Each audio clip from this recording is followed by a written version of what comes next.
names in here, and I'll pick one at random. Alright, let's get this over with. What? Why are you looking at me like that? It's Elizabeth. Huh?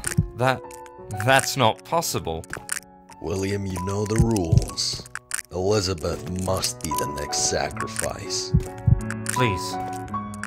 Please, don't do this, I beg you. Sorry, but we can't just back out. When my wife was chosen last month, I accepted it. That's the risk of something like this. I won't let you do this. She's my only daughter. If you resist, then I'll make sure that the rest of your family's next. It's in your best interest to just let this happen. You'll regret it if you don't. Here, Elizabeth, I want you to have this necklace. It's very pretty. I like it very much.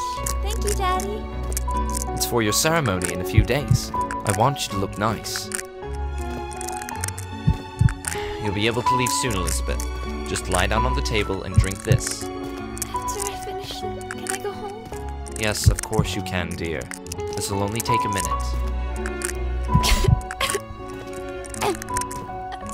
I can barely breathe. What's happening? What have I done? As I found my way out of the mines, I decided I'd never look back. I had my answers. There was nothing more for me here.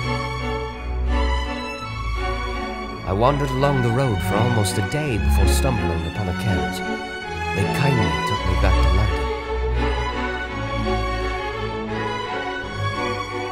Through documentation and letters, I discovered my mother was still alive, living alone in a small flat in Oxford. She was surprised to see me, and the stress of old age was replaced with relief and happiness.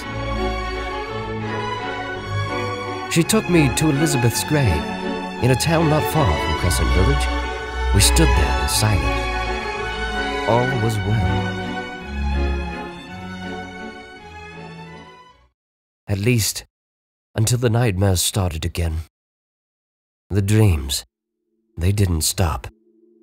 They haunted me like before. I just couldn't seem to let go of my past.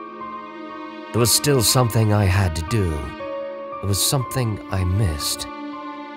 Weeks passed, until one day in the morning paper, an article caught my eye. Body found, mutilated beyond identification.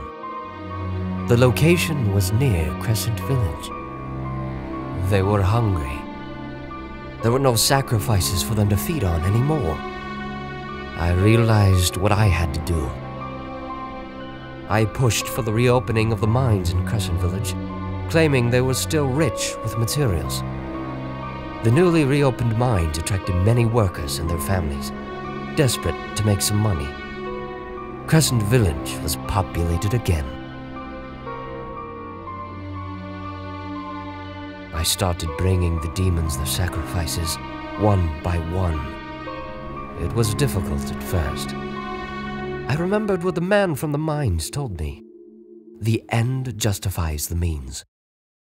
I realized that this was for the greater good. It had to be. This was my destiny. Eventually, sacrificing became routine.